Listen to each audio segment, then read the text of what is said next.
One application of differential equations, where we often see separable differential equations, is the family of problems called mixing problems. The idea is that we have a tank of salt solution, and we're putting more salt solution in there at a certain rate, and we're keeping the tank well mixed and letting salt solution drain out. But the salt solution that we're putting in doesn't have the same concentration as what's in the tank. So we can observe these rates of change, which are derivatives, how much salt is going in per unit time, how much is going out per unit time. We can't immediately observe how much salt is in there, but given those derivatives, we can set up an equation and separate variables and integrate so we can figure out exactly how much salt is in the tank at a given time. So, as an example, let's say a tank initially contains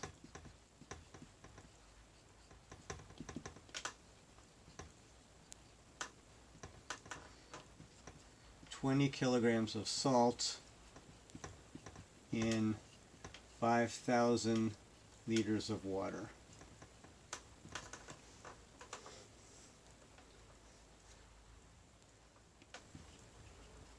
And let's say salt solution comes in with concentration 0.03 kilograms salt per liter.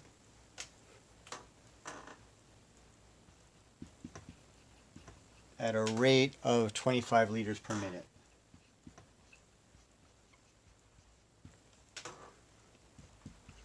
Let's say the tank is kept mixed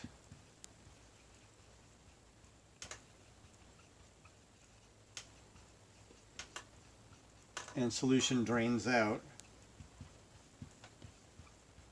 at 25 liters per minute. So the rate of liquid coming in is 25 liters per minute. The rate of liquid going out is 25 liters per minute.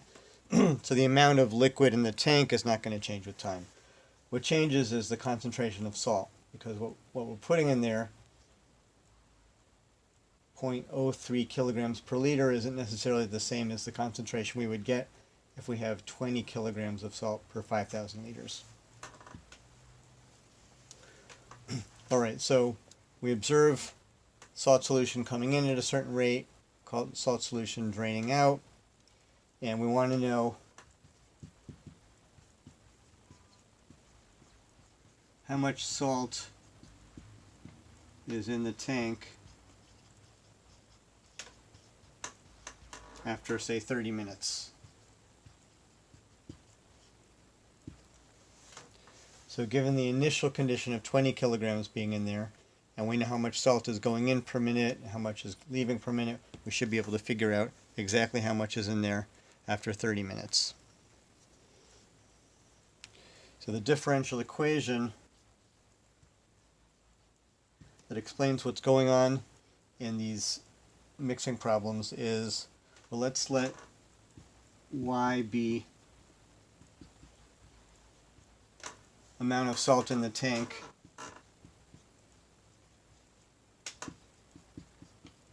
at time x minutes, and let's say the amount is really kilograms of salt.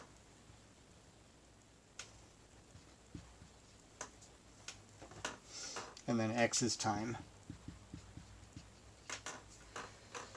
So what we can observe is the rates. In particular, the rate of change of salt in the tank is rate in minus rate out. So let's use the information we have here to figure out what is the rate in and what is the rate out.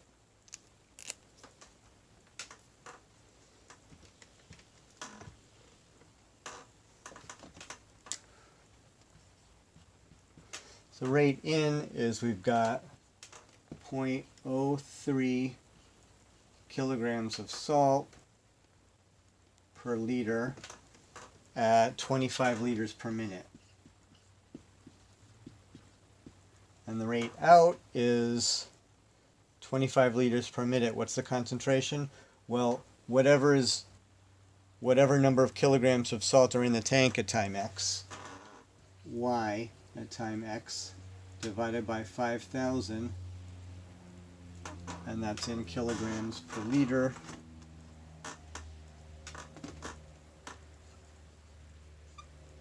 times 25 liters per minute.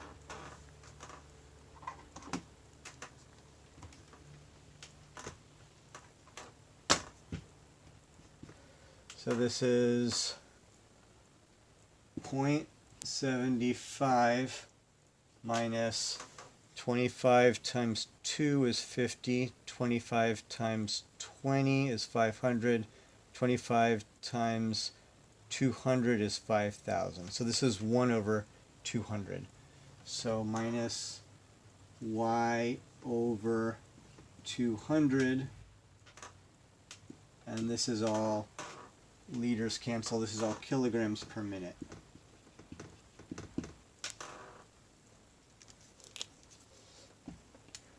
Alright, let's write this differential equation carefully in terms of dy dx, y and x, and see if we can separate variables.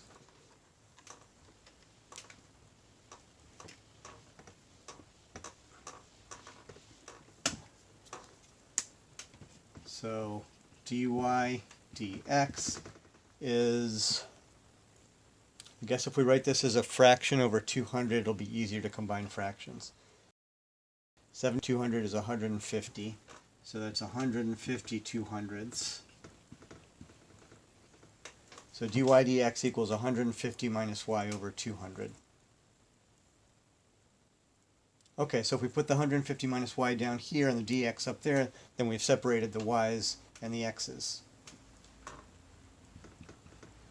So dy over 150 minus y equals dx over 200. And whenever I divide, I think, could that go wrong?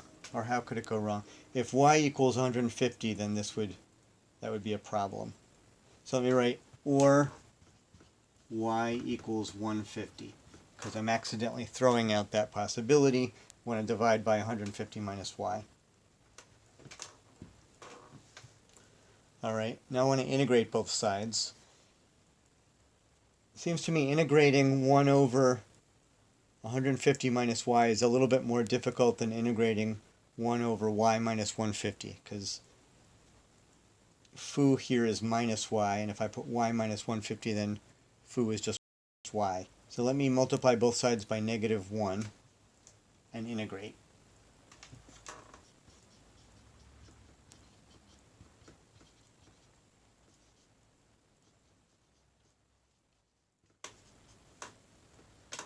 So the integral of dy over y minus 150 is negative integral dx over 200. Now multiplying by the -1 wasn't crucial, but it'll just make it a little bit easier to integrate. Or y equals 150. So if I integrate, I've got log of absolute value of y minus 150. This is foo, dfoo is just dy, so I can just write log of absolute value of y minus 150 equals, integrate the other side, that's minus x over 200 plus, I'm going to write all real numbers because it looks like I'm going to take exponents pretty soon. I want to keep track of which numbers are positive, negative, possibly 0, or y equals 150. Alright, now to solve for y inside of a log, I'm going to take antilogs of both sides.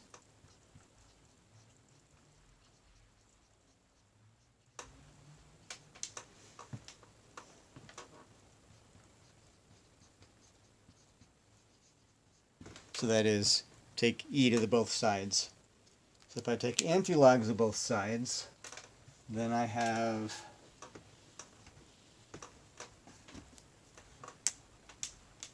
e to the log of absolute value of y minus 150 equals e to the minus x over 200 plus all real numbers, or y equals 150. And that simplifies to e to the log of something is just something, so absolute value of y minus 150 equals e to the negative x over 200 plus all real numbers, which I can write as e to the negative x over 200 e to the all real numbers, which I can write as all positive real numbers times e to the negative x over 200. Because when we raise e to the all real numbers, what we get are all the positive real numbers, where y equals 150.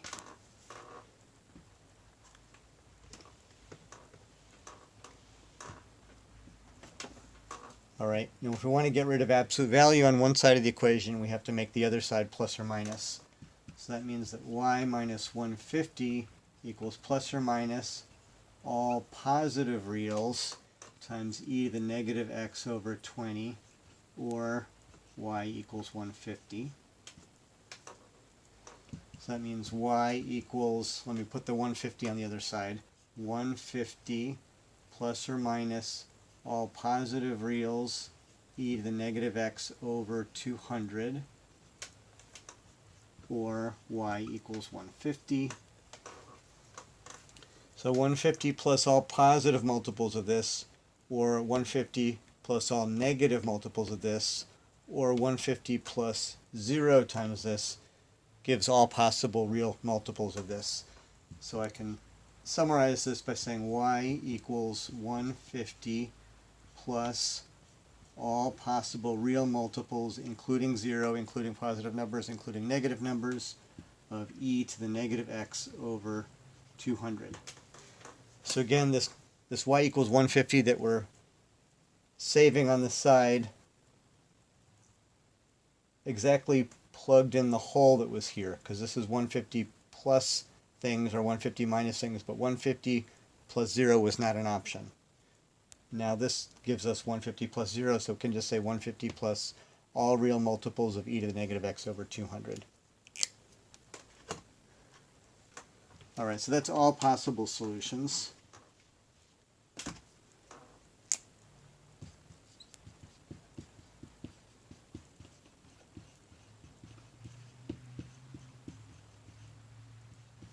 Of the original differential equation.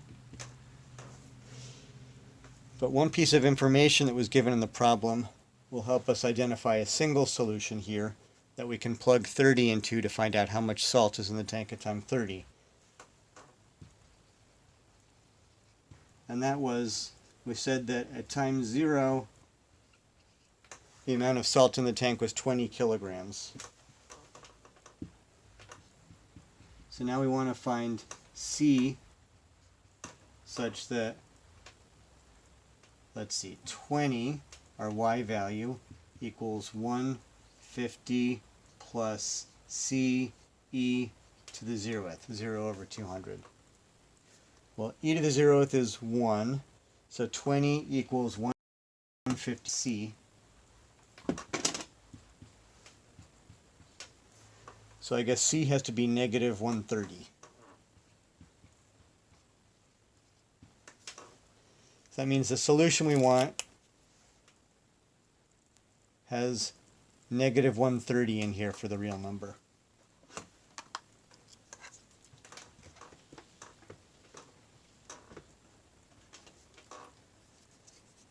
So all solutions are y equals 150 plus C e to the negative x over 200, and the solution we want is y equals 150 minus 130 e to the negative x over 200. So that tells us exactly how much salt is in the tank at time x for any x. And since the question asked how much salt is in the tank after 30 minutes, we'll plug in x equals 30 to answer that question. So the question was, what is y of 30? How much salt is in the tank after 30 minutes? So it's 150 minus 130 e to the negative 30 over 200, which is 150 minus 130 e to the negative 3 over 20. And I typed that into my calculator, and I got about 38.1 kilograms.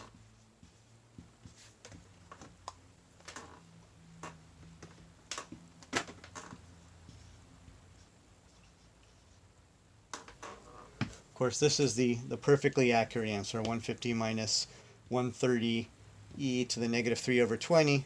But if we want to know about how much that is, it's approximately 38.1 kilograms.